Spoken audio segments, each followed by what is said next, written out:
জয় সীতারামের জয়, জয় শ্রী সীতারামের জয়।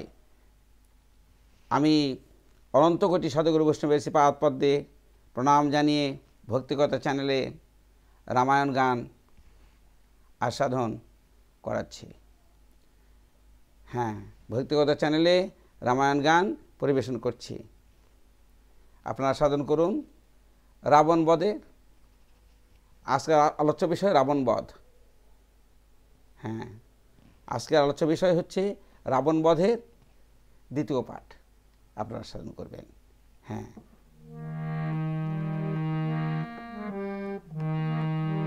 লঙ্কার সিংহাসন শোভালয়ে দুর্বৃত্ত দশানন, হায় রে নয়ন জলে বুক ভাসিয়ে কেঁদে কেঁদে বলছে, হায় রে 1,00,000 পুত্র আমার 1,00,000 নাতি, একে একে সবাই গেল, না রইল বংশ দিতে বাতি। হ্যাঁ, এরকম করে কাঁদছে যে 1,00,000 পুত্র আমার 1,00,000 নাতি, একে একে সবাই গেল, না রইল বংশে দিতে বাতি। হ্যাঁ, এমনিভাবে কথাবার্তা বলতে মন্ডাদ্দর এসে বলল যে, স্বামী রামের সীতারামকে ফেরত দাও। হ্যাঁ, এ রাম সামান্য রাম নয়, এ সীতাও সামান্য সীতা নয়। তখন বলেছিল যে, আমি না হয় চিনতে পারিনি, তুমি তো চিনতে পেরেছ। তুমি কি একদিন সে সীতামায়ের চরণে প্রণাম করেছ বা তার চরণে কি দুটা ফুল দিয়েছ? যাও, আজকেই যাও। এই কথা বলে যখনই মনে মনে চিন্তা করলো মন্ডাদ্দরি, যাক আমার স্বামী অনেক ভালো। হ্যাঁ, এবার আনন্দ করে যেতেই বলছে, দাঁড়াও রানী, দাঁড়াও দাঁড়াও, খবরদার, আমি ভুল বলেছি। এই রাম সে রাম হতে পারে না। রাম যদি পূর্ণ ব্রহ্ম সনাতনী হবে, তাহলে বনে এসেছে কেন? বনবাসা আছে কেন? শিরে জটা কেন? হ্যাঁ, এই রাম সে রাম নয়। এক্ষুনি আমি যুদ্ধের সাথে সাজবো, আমি এক্ষুনি যাব, গিয়ে রামকে নিধন করে সীতাকে আমি আমার মামে বসাবো। ফিরে এসো, চারিদিকে জানিয়ে দাও যে এক্ষুনি আমি আজকে যুদ্ধে যেতে চাই।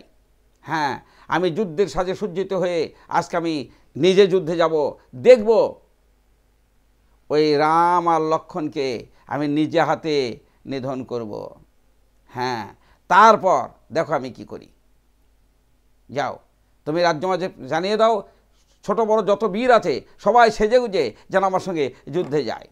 হ্যাঁ, এই কথা বলে যখন চারিদিকে জানিয়ে দিল, ছোট বড় যত বীর আছে তারা বলছে, ও বীর সাজি বলে পড়িল ঘোষণা কি বিরহে। ও বীর সাজি বলে পড়িল ঘোষণা কি বীরে। আজি সাজো সাজো সাজো বলি পড়ে গেল সারা। আজি সাজো সাজো সাজো বলি পড়ে গেল সারা। ছোট বড় যত বীর সবাই সাজে তারা। ছোট বড় যত বীর ছিল লঙ্কায়, তারা সবাই সেজে গুজে প্রস্তুত হচ্ছে। আর এদিকে রাবণ কি করছে? যুঝিবারও তরে সাজে রাজা দশানন। ও বীর সাজে বলে যুঝিবারও তরে সাজে রাজা দশানন। আর সর্বাঙ্গে ভূষিত কইল রাজ আভরণ। যুঝিবারও তরে সাজে রাজা দশানন, সর্বাঙ্গে ভূষিত কইল রাজ আভরণ। দেখুন কিভাবে সাজছে। আর মেঘেতে চপলা যেন গলার ওই উত্তরী। মেঘেতে চপলা যেন গলায় ওই উত্তরী। আর সর্বাঙ্গে লেপন করলো মৃগমদ কস্তুরী। গলায় যে উত্তরীটা সেটা যেন বিদ্যুৎ চমকাচ্ছে। আর সর্বাঙ্গে লেপন করলো সুগন্ধ কস্তুরী, সর্বাঙ্গে লেপন করছে। দেখুন, এই রাবণ আমাদের দেহের মধ্যে আছে। আগে দেহতত্ত্ব ভালো করে জেনে নিন যে রাবণটা কে। এই রাবণ কে আমার দেহের মধ্যে, এটা যদি না জানেন তাহলে রামায়ণ গান শ্রবণ করে কিচ্ছু লাভ হবে না। মনে হবে যে এটা কিচ্ছা কাহিনী। হ্যাঁ, না, সমস্ত আধ্যাত্মিক। রামায়ণ গানটা সম্পূর্ণ আধ্যাত্মিক গান, এর মধ্যে বাইরের কোনো কথা নেই। আমাদের কামরূপ রাবণের হাত থেকে, এই যে কামরূপ রাবণ আজকে যে যুদ্ধে সাজছে, এই কামরূপ রাবণ কি করেছে, জ্ঞানরূপ রামের কাছ থেকে ভক্তিরূপী সীতা দেবীকে হরণ করে নিয়ে গেছে দক্ষিণে লঙ্কায়, অর্থাৎ কামের রাজ্যে। ভালো করে বুঝুন ঠান্ডা মাথায়। সদ্গুরুকে আশ্রয় করুন, তাহলে গুরুর কৃপা হলে আপনি সব দেখতে পাবেন, বুঝতে পারবেন আপনার দেহের মধ্যে কোথায় লঙ্কা আর কোথায় অযোধ্যা। হ্যাঁ, জ্ঞানরূপ শ্রীরামচন্দ্রের কাছ থেকে ভক্তিরূপী সীতা দেবীকে হরণ করে নিয়ে গেছে কে? কামরূপ রাবণ। আমাদের তাই হয়। হ্যাঁ, এবার ওই কামরূপ রাবণের কাছ থেকে ভক্তিরূপী সীতা দেবীকে উদ্ধার করার জন্য জ্ঞানরূপ শ্রীরামচন্দ্র কি করেছে? সাগর মন্থন করেছে। কোথায় দাঁড়িয়ে আছে? সাগরের কূলে। সাগর কোথায়? নাভির নিচে আছে সরোবর, মানে সাগরটা আছে নাভির নিচে। তাহলে নাভির উপরে কুলকুণ্ডলী শক্তির আগেই রাম রঘুবীর আমার সৈন্য দাঁড়িয়ে আছে যে এসো রাবণ, তুমি এই পর্যন্ত এসো, তারপর দেখাচ্ছি। হ্যাঁ, তাই এদিকে রাবণও মনে মনে চিন্তা করছে যে আমি কাম, এ পৃথিবীতে কারো ক্ষমতা নেই, আমি তিলকজয়ী। কামের মৃত্যু আছে, কামের মৃত্যু নেই। সেই জন্য রাবণ হচ্ছে অমর, অমরত্ব সাধনা করেছে। আমার মৃত্যু নেই, আমি কাম, আমি তিলকজয়ী। দেখি সাধারণ ওই রাম আমার কি করতে পারে। হ্যাঁ, তাই বলছে মেঘেতে চপলা যেন গলার ওই উত্তরী, আর সর্বাঙ্গে লেপন করলো মৃগমদ কস্তুরী। কবির সাজি বলে পড়িল ঘোষণা কি বীর। আর কি করছে? 10 ভালে 10 মণি করে ঝলমল, আর 10 ভালে 10 মণি করে ঝলমল। চন্দ্র সূর্য জেনি কর্ণের কুণ্ডল। কি বলছে? 10 ভালে 10 মণি করে ঝলমল, চন্দ্র সূর্য জেনি কর্ণের কুণ্ডল। 10টা মাথা রাবণের, 10 ভালে 10টা মণি করে ঝলমল, চন্দ্র সূর্য যিনি কর্ণের কুণ্ডল। হ্যাঁ, দেখুন, কনক রচিত রথ মানিকেরও চাকা, কনক রচিত রথ মানিকেরও চাকা, আর রথের উপরে দিল নেতেরও পতাকা। এত সুন্দর করে রথটা সুসজ্জিত করেছে। হ্যাঁ, রাবণ এবার কি করছে? আরে রথের ওই উপরে দিল নেতেরও পতাকা। এমনি রথে চলে রাজা দশানন, আর শ্রীরামচন্দ্রের অগ্রে গিয়ে দিল দর্শন। রামের সৈন্য দেখি দশানন দণ্ডাইল রথে, ওই রামের সৈন্য দেখি, দেখে সব নর বানর, ওই সৈন্য দেখি দশানন দণ্ডাইল রথে। আর বিভীষণে ডেকে তখন বলে রঘুনাথে। রাবণ কি করেছে? ওই রামের সমস্ত ওই ছোট ছোট সৈন্য দেখে রথের উপর দাঁড়িয়েছে, মানে চিন্তা করছে যে আমার এই দেহ দেখেই, চেহারা দেখেই ওরা যেন পালিয়ে চলে যায়। তাই যখন দাঁড়িয়েছে ঠিক সেই সময় কি করছে? রামের সৈন্য দেখি দাঁড়াইল রথে, বিভীষণে ডেকে তখন বলে রঘুনাথে। কোথায় মিত্র বিভীষণ? মিত্র সামনে এলো, বলো বলো বলো দেখি আজকের রণে আইলো কোন জন। বলো তো মিতা, বলো দেখি আজকের রণে আইলো কোন জন। বিভীষণ বলে আজকে আইলো ওই লঙ্কার দশানন। বিভীষণ বলো আজকের যুদ্ধে কে এসেছে? বিভীষণ বলছে, প্রভু আজকের যুদ্ধে এসেছে সেই দশানন নিজে। হ্যাঁ, চেয়ে দেখো রাজ অপহরণ কাকে বলে, ত্রিভুবন জয় করা রাবণ, দেবতাগণকে যার দাসত্ব করতে হচ্ছে, সেই রাবণ এসেছে। হ্যাঁ, যমকে রেখেছে ঘোড়ার ঘাস কাটার জন্য, আর ব্রহ্মাকে রেখেছে, স্বয়ং ব্রহ্মা ওই রাবণের যে সমস্ত নাতিপুতি আছে তাদেরকে প্রাইভেট পড়াশোনা করানোর জন্য। লক্ষ্মীকে বলছে, ও তুমি লক্ষ্মী ধনের দেবতা না, তুমি আমার ঘর মুছবে, আমার বাড়ি ঘর পরিষ্কার করবে। এক একটা দেবতা এক একটা চাকর করে রেখেছে। সে দেখো সেই রাবণ। হ্যাঁ, এবার রাবণকে দেখে সুগ্রীব বলছে, প্রভু আমি একাই একে নিধন করব। হ্যাঁ, এই দেখুন আমি এক্ষণে ওকে নিধন করছি। এত বলি সুগ্রীব তখন ক্রোধ করি চলে, অতি ক্রোধ করি পাহাড় এক হস্তে ধরি তোলে। ক্রোধে একটা পর্বত হাতে তুলেছে। হ্যাঁ, আর পর্বত ঘুরাই তখন মস্তকের উপরে। পর্বতটা বনবন করে ঘুরাচ্ছে আর বলছে, এই পর্বত ফেলে দে, এই পাথর চাপা দিয়ে আজ তোকে মারবো। দেখ, এই কথা বলে যখন ওই পাথর ঘুরাচ্ছে বনবন করে, তা দেখি রাবণ রাজা মনে মনে হাসে,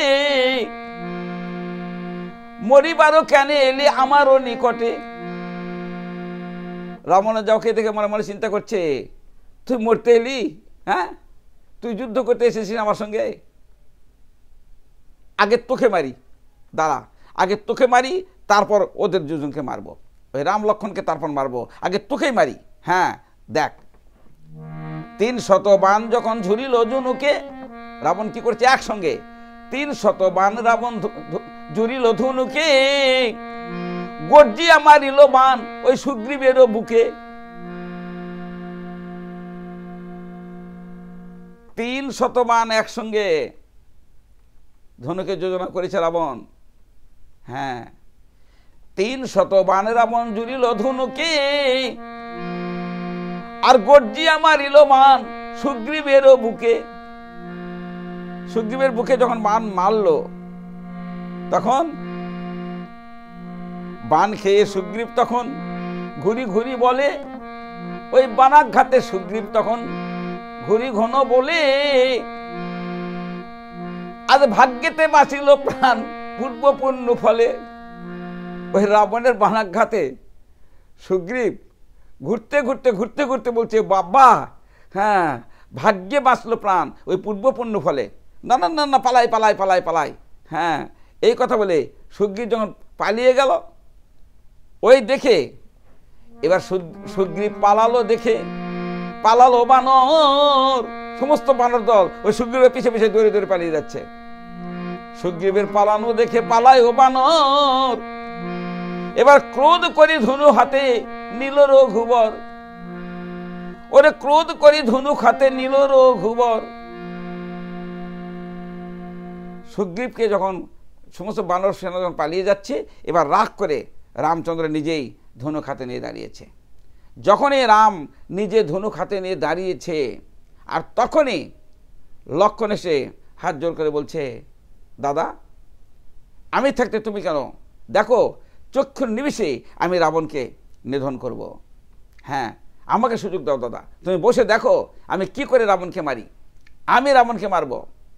রাবণ বলছে, ভাই অত সোজা নয়, অত সোজা নয় ভাই, রাবণের সঙ্গে যুদ্ধ করা, এই দুঃসাহস করো না ভাই। বলে, না দাদা আমি যুদ্ধ করব। হ্যাঁ, এত বলি লক্ষণ বীর ধনুক হাতে নিল,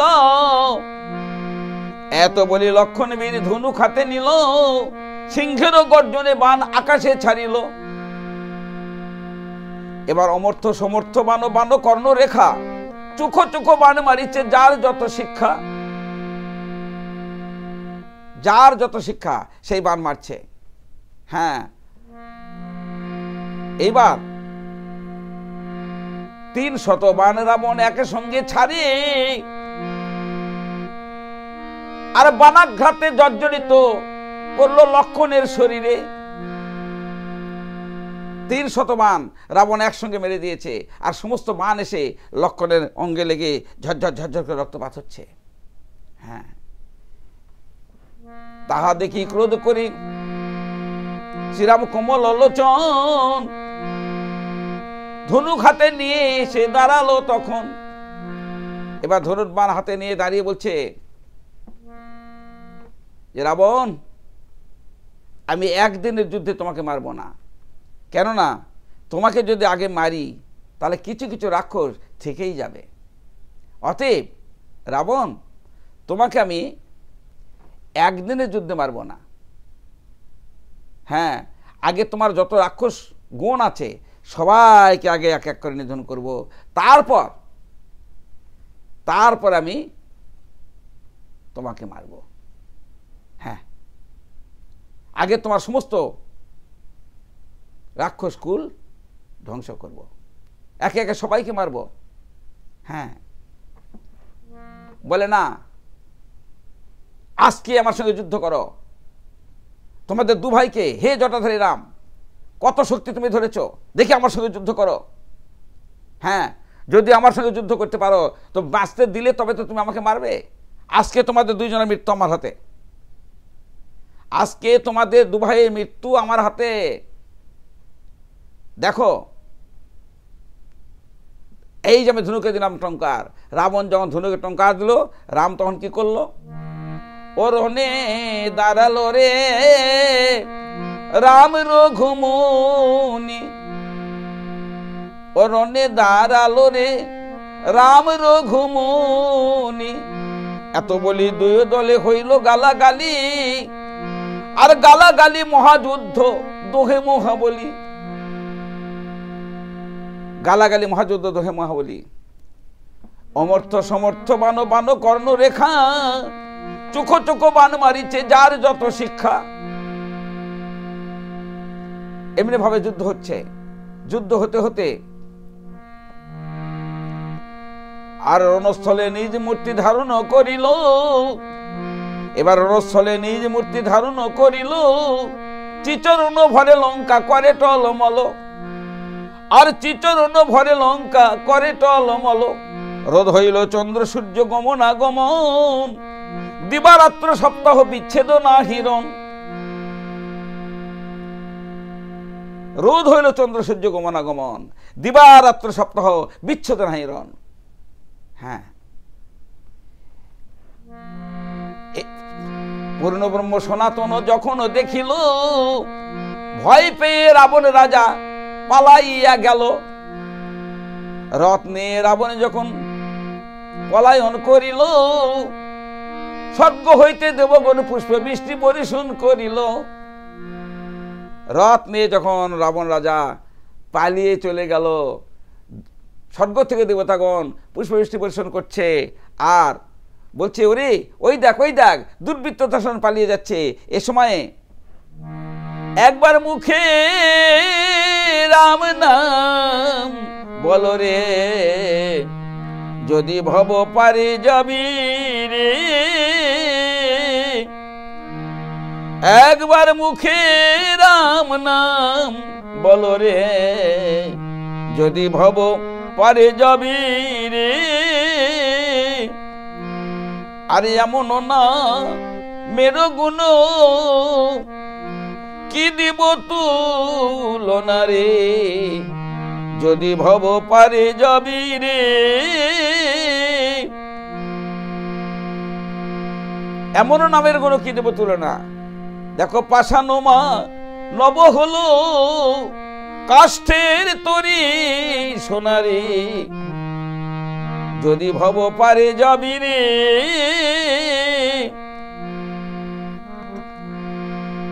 আজি জয় রাম জয় রাম জয় রাম ধ্বনি দেবতা গণ করে রে, যদি ভব পারে যাবি রে।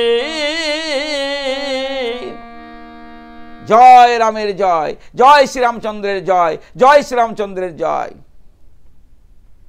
এই কথা বলে সবাই জয়ধ্বনি দিচ্ছে। রাবণ রাজা তো পালিয়ে গেল প্রথম দিনের যুদ্ধে। দেখা যাক এবার দ্বিতীয় দিনের যুদ্ধে কি হয়। শ্রীরামচন্দ্র ক্লান্ত হয়েছে, সৈন্যদেরকে নিয়ে বলল, হে সৈন্যগণ, সবাই বিশ্রাম করো।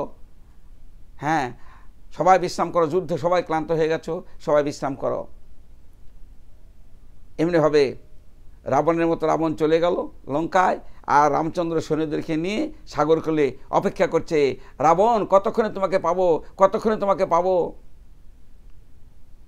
সুধী শ্রোতা মণ্ডলী, এখানে এখনকার মতো বিশ্রাম রাখছি। আগামীকাল আবার এখান থেকেই আপনাদেরকে আস্বাদন করাবো। যদি কোনো ভুল ত্রুটি হয়ে যায় আপনারা নিজগুণে ক্ষমা করবেন।